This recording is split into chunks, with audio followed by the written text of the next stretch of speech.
Psychologists have shown that people make these verbal switches. It becomes like a real fundamentalist religion. Organisms, when they realize they're being deceived. It sounds like normal propaganda. One of the most important comments on deceit for the modern period, I think, was made by Adam Smith, who is greatly revered but very little read. He pointed out that a major goal of business is to deceive and oppress the public for good reasons. And one of the striking features of the modern period is the institutionalization of that process, so that we now have huge industries devoted to deceiving the public, and they're very conscious about it, public relations industry, which strikingly developed in the freest countries, and for good reasons. Developed in Britain and the United States at the time, roughly the First World War, when it was recognized that enough freedom had been won, so you really can't control people by force, and you have to carry out modes of deception and manipulation in order to keep them under control. And by now, these are huge industries. They not only dominate marketing of commodities, which is maybe the sixth of GDP or something, just marketing, but by now they also control the political system. So, as anyone knows who watches a U.S. election, it's marketing commodities by same techniques that are used for marketing toothpaste.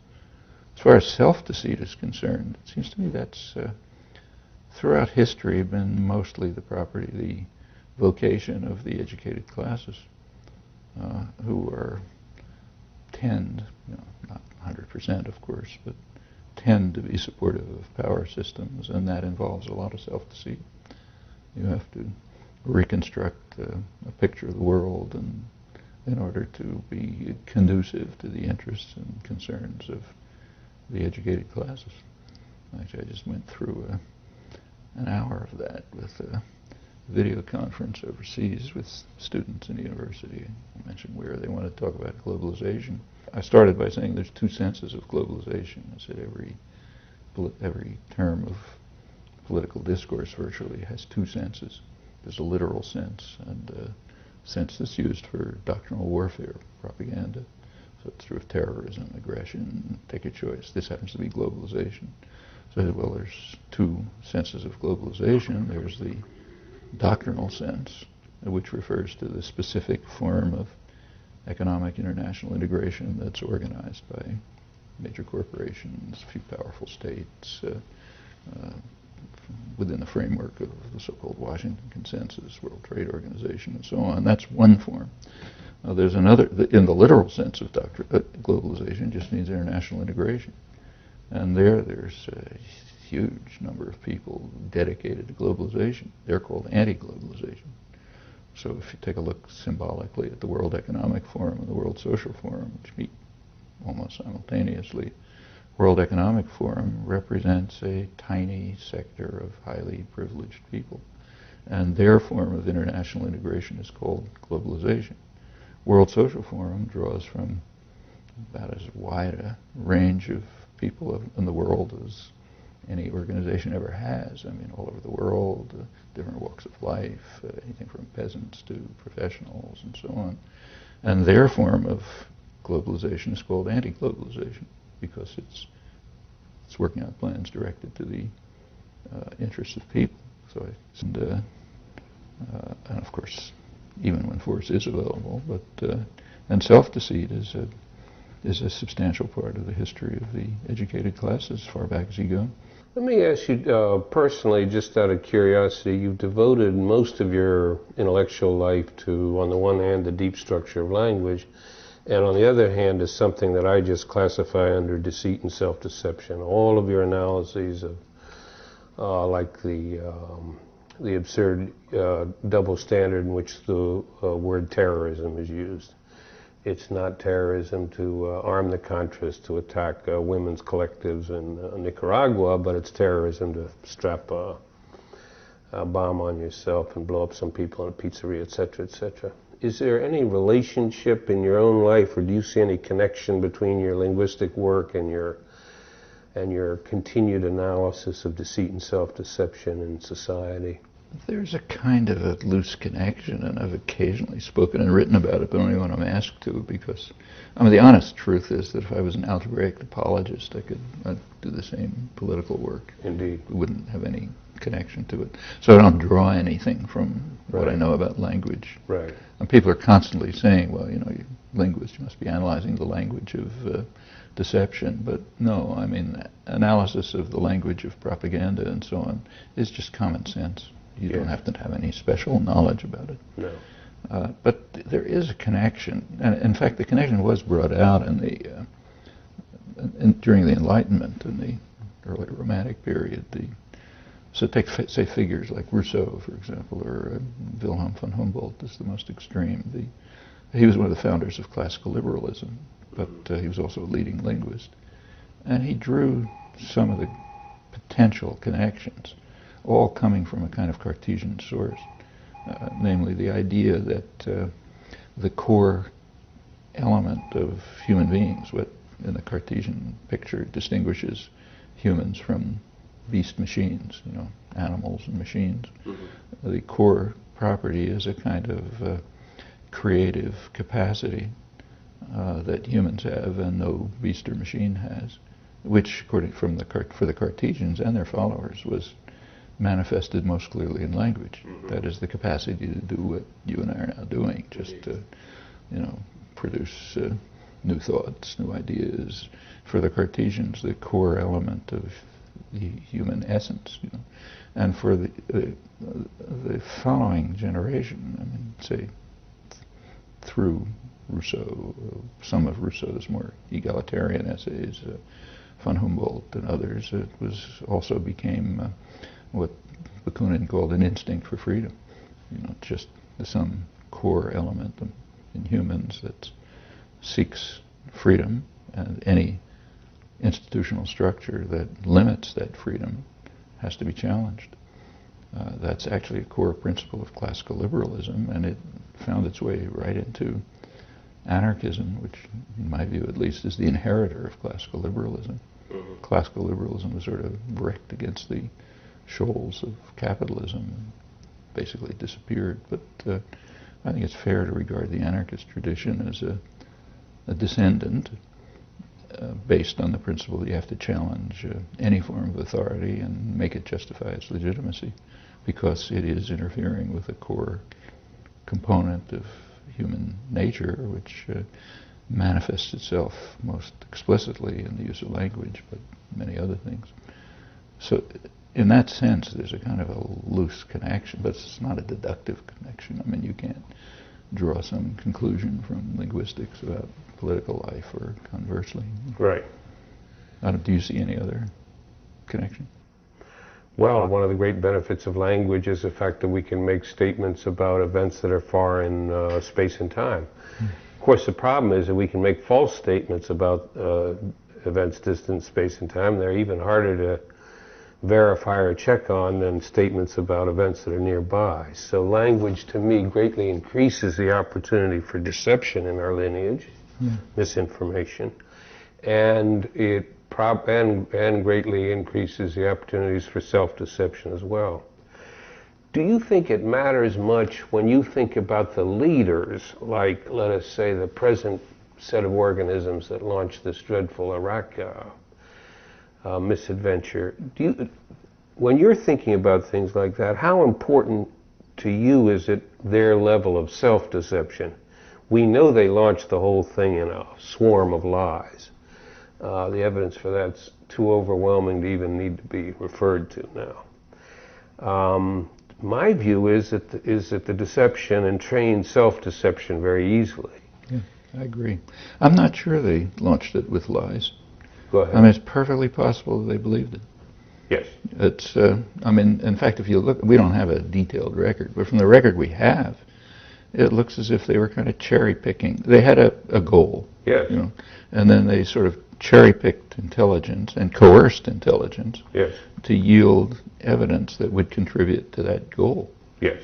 and anything that conflicted with it just was tossed out. Or in fact, the people were tossed out, like the head of the Joint Chiefs of Staff. Right, indeed.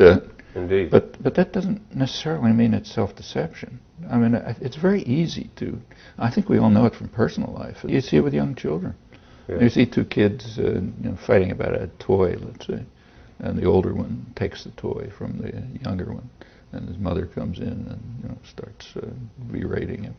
They give you an answer saying, "Look, it was really mine, and he took it from me, and he didn't want it anyway." And you build up a whole story, which a kid probably believes. They're not, and it's. I suspect it's pretty similar when Cheney and Rumsfeld pick the evidence they want to invade another country. Yeah. I suspect it's more or less the same mechanisms. So sure, it is self-deception, but it just it's so automatic. It takes effort and energy to try to see yourself from a distance. Yes. It's hard to do. No, it is. I think in everyday life we're aware of the fact that when we're watching something on stage, so to speak, we have a better overall view than the actors on the stage have.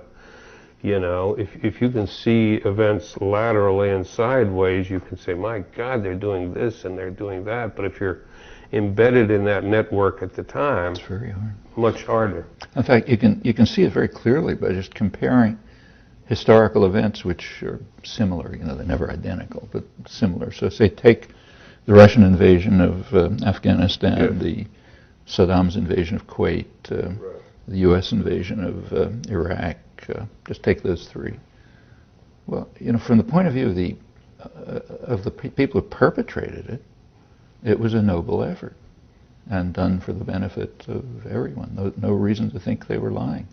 They had arguments. In fact, the self-justifications are kind of similar. Actually, I had an interview with a Polish reporter a couple of weeks ago, and we were talking about this. And I asked him whether he'd been reading Pravda during the during the Afghan war. Mm-hmm. We didn't have to go on with the conversation. He just laughed because he saw the point right away. I mean, it was about the same as the U.S. British press in regard to the Iraq War. There was criticism of the war in the Russian Soviet press, same kind that there is here. It's costing too many lives. Poor brave soldiers dying in vain. We can't bring the gifts we want to bring to the Afghan people. We can't bring because of terrorists who are, jihadi, Islamic crazed terrorists who are trying to disrupt people's lives. And we're improving things in Kabul. Women can go to the university, but how can we do this with the terrorists around? And on and on. It almost translates, but we can't see it for ourselves. We can see it for them. Like nobody doubts that the Russians committed aggression, that Saddam Hussein committed aggression. We attribute to them rational goals. Maybe they wanted to control the energy of the Middle East or something. With regard to ourselves, it's impossible. Which I've reviewed a lot of the scholarly literature and journalistic literature on this, and it's close to universal. We just cannot adopt towards ourselves the same sane attitudes that we adopt easily, in fact reflexively, when others commit crimes. That's like your terrorism example. Just can't do it. And if anyone says it,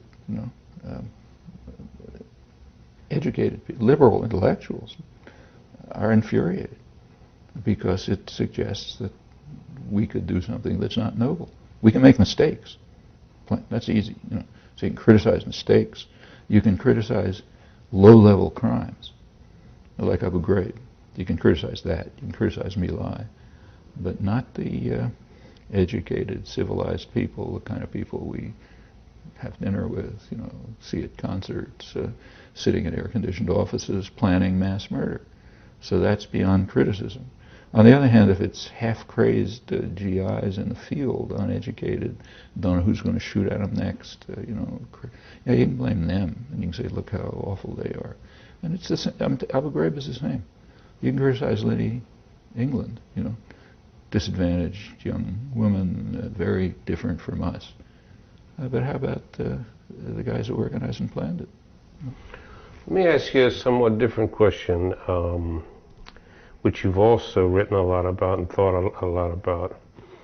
The economic motive is often hidden from discussion and from view. So, in retrospect, all of this hysteria about anti-communism, what was it? I mean, whenever someone came up with a socialist system, it was a system that was not going to be open to our exploitation. Likewise, in the Iraq case, there was an economic motive in terms of seizing a major section of the world and implanting some military bases. I feel that we plan to put those military bases in for good. We've never left any place voluntarily, except Grenada, right? Well, after all, that's the nutmeg capital of the world. Giving Right. that up is quite a lot. It's quite a lot, right? And Vietnam, they ushered us out the front door, so that was the end of that. But we haven't left the Philippines, we haven't left Cuba, we haven't left nowhere, you know. So it's almost like we looked around the globe and saw there's this there's this really important area with all this oil. Even when this issue comes up, you know, well, what about the oil? The scholarship discounts it, and they discount it for interesting reasons. I mean, they discount it because it doesn't make sense. After all, the U.S. could get hold of the oil anyway, because it's just on the market. You know, once a ship's on the seas, it goes anywhere you want. So it doesn't increase access to oil, which is perfectly correct. It doesn't increase access to oil. It increases control over oil, and that distinction is critical, and it just can't enter scholarship. In fact, Dick Cheney, here's another case like Afghanistan and Kuwait. Dick Cheney the other day, he was somewhere in Central Asia, Kazakhstan or something. Right. He was trying to get them to make sure to direct their pipelines to the west so the U.S. can control them. And he said control over pipelines is a means, these are tools for intimidation and coercion. He was talking about if somebody else controls the pipelines. Right. So like if China controls the pipelines, it's a tool of intimidation and coercion. But if we control the pipelines, it's just benevolent and free and wonderful. You know? Yeah. And I was interested to see if anybody's going to comment on that. I mean, here he is in whatever it was, Kazakhstan, to get them to ensure that we control the pipelines. But as long as he's talking about somebody else's control, then it's intimidation and coercion. When he's, at the very moment he's trying to get them to give us control, that's liberation and freedom. Now, you know, to be able to live with those contradictions in your mind really does take a good education. But let me give you an example of the kind of stuff on the individual psychology studies that is reminded to me by points you're making. This we-they distinction and problems we have coming up with a consistent one. Psychologists have shown that people make these verbal switches when you're in a we-they situation. It's sometimes quite arbitrarily formed groups, but in any case, your group versus another group. So Groups that are simply set up for the experiment, you mean? It can be, Yeah. or you can be talking about them and their group versus someone that's not a member of their group. But you can also do it experimentally, and I don't know that. I haven't studied that work yet carefully to see how long you have to set them up in these arbitrary groups to get this kind of thing going. But you have the following kinds of verbal things that people do, apparently quite unconsciously. If you're a member of my group and you do something good, I make a general statement about Noam Chomsky is an excellent person. Now, if you do something bad, I give a particular statement, Noam Chomsky stepped on my toe. But it's exactly reversed if you're not a member of my group. If you're not a member of my group and you do something good, I say, Noam Chomsky gave me directions to MIT. But if he steps on my toe, I say he's a lousy organism or he's an inconsiderate person. So we generalize positively to ourselves, particularize negative, and reverse it when we're talking about other people. It sounds like normal propaganda. Yes. So Islamo-fascists or the Irish are all crooks. Yes, exactly. Exactly. Generalize the negative characteristic into the other, so to speak. So I'm trying to understand these phenomena at the individual level and then also put them together in groups. There are some times in which institutions act like individuals in that they practice internal self-deception. This was Feynman's famous analysis of NASA and the Challenger disaster. I don't know if you ever read the analysis. Well, it was beautiful. He said, when we decided to go to the moon in the 60s, there was no disagreement in the society for better or worse. Everybody said, let's beat the Soviets to the moon. And the thing was built rationally from the ground up, and by God, before the decade was out, we were on the moon and back safely. Now then you had a $5 billion bureaucracy with nothing to do. So now you had to come up with rationales for what they did. So they did two things. They first of all decided on manned flight because it's more expensive. Secondly, they decided on the reusable, whatever you call it, thing, which turned out to be more expensive than if you had just had a new capsule every time. But you always have to sell this thing as making sense. Then you ended up with this absolutely hokey thing where we're going to do experiments in space on whether plants grow up or down when there's no gravity. Nonsense like that. Stuff that you can recreate in the lab at a trivial cost, as you know. So he then argued that NASA, the upper levels, were busy selling this pile of you-know-what to the general public. They didn't want to hear anything negative from the people down below. This was his analysis for how they came up with this O-ring nonsense. And they had a safety unit that was supposed to be involved in safety, but ended up being subverted in function just to rationalize non-safety. And the classic example is there were 24 flights, I think it was 24, prior to the disaster, and of those, 7 of them, there was O-ring damage. In one of those flights... Detected, yes. In one of them, the O-ring had been burned through a third of the way through. Then they came up with real absurdities. They said we've built in a 3-fold safety factor. That's to say that, you know, it only burned a third of the way through. But that, as you know, is a perversion of language. By law, you are required to build elevators with an 11-fold safety factor, which means you pack it full of people, run it up and down, there's no damage to your equipment. Now you make it 11 times as strong. You know, not it's afraid, 11th of the way through or whatnot. and all of this data was available. All of it was available. And it's like, it has an analogy to individual self-deception. The information's is often somewhere in the organism. It's just well hidden. It's well down in the unconscious. It's well inaccessible. You've built up firewalls against it, et cetera, et cetera. Are there any animal analogs to anything? Well, I don't know. I believe that self-deception has evolved in 2 situations, at least, in other creatures. And I believe it could be studied, and I've suggested a way to do it, but nobody's done it. When you are making an evaluation of another animal in a combat situation, let's say male-male conflict, the other organism's sense of self-confidence is a relevant factor in your evaluation.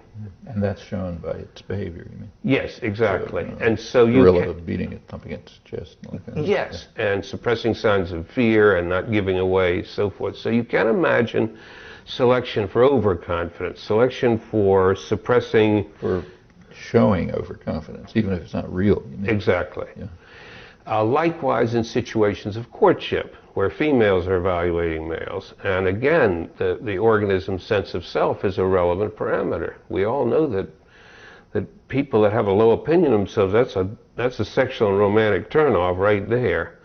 So again, you can have selection without language, it seems to me, for biased kinds of information flow within the organism to keep up a false front. That's not necessarily, it may be that the animal that's putting up a false front knows it's a false front. Indeed, but it may benefit from not knowing it. Yeah. It may act more... Because it's easier to do it. Easier to do it and perhaps more convincing because you're not giving away evidence. Secondary signs. Exactly, secondary signs. Is there any evidence about this, or it's just speculation? What you heard is rank speculation. Is it can it be investigated? I do not know of anybody who's doing it on self-deception. There's excellent work being done on deception in other creatures. To give you just one line of work there that is of some interest. Repeatedly, what we find now in wasps, in birds, and in monkeys, that organisms, when they realize they're being deceived, get pissed off, forgive my English. They often attack the deceiver, but especially if the deceiver is over-representing him or herself. If you're underrepresenting and showing yourself as having less dominance than you really have or whatnot, They don't. no, you're not.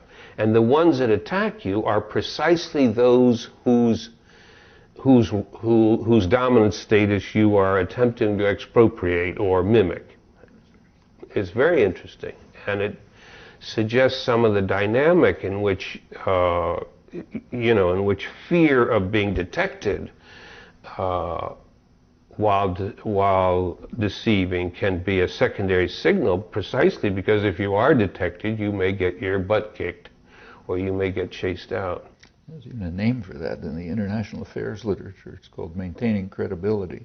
Uh-huh. So you have Right. to carry out violent acts to maintain credibility, Right. even if the issue is insignificant. Right, right.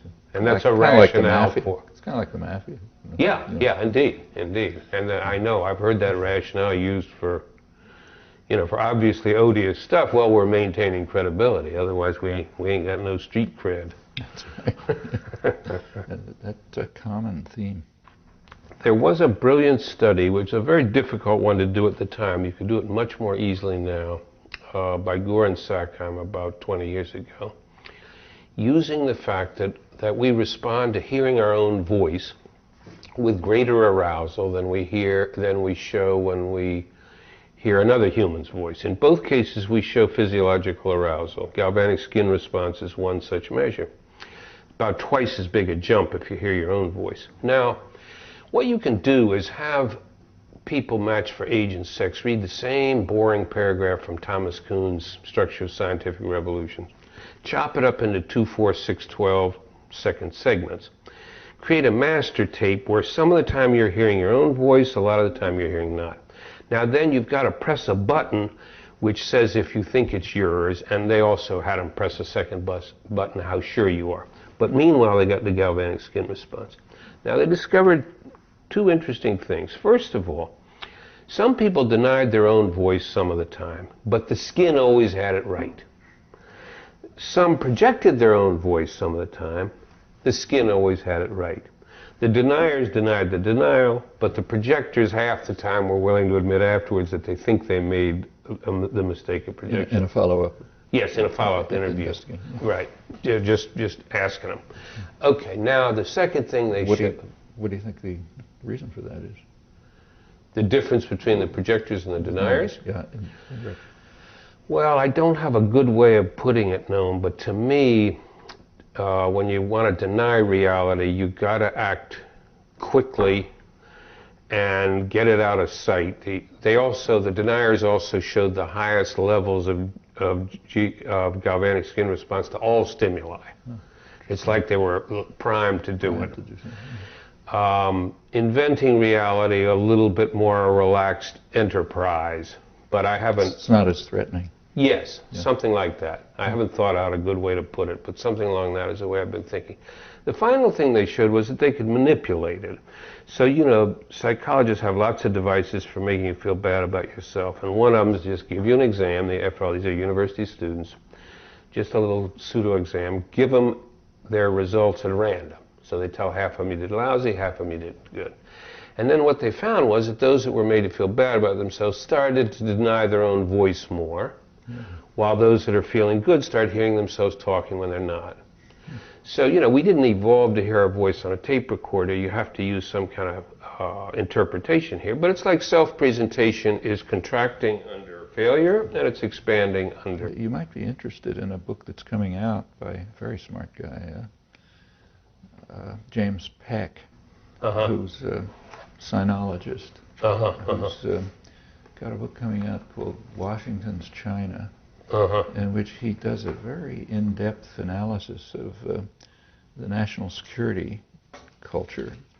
He went through the National Security Council literature, you know, the background literature and so on.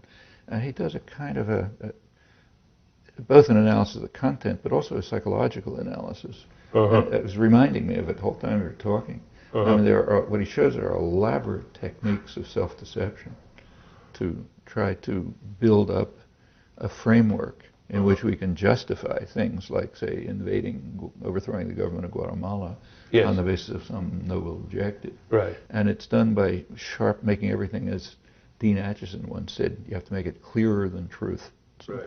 And as this picture gets internally created and built up on by each group of national security staffers, it becomes like a real fundamentalist religion. Yes.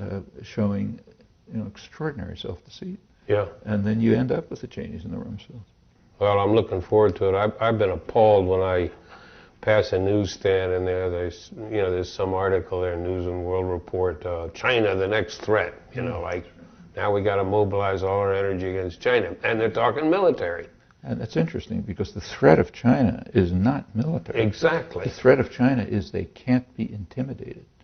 It's very similar to what you're describing.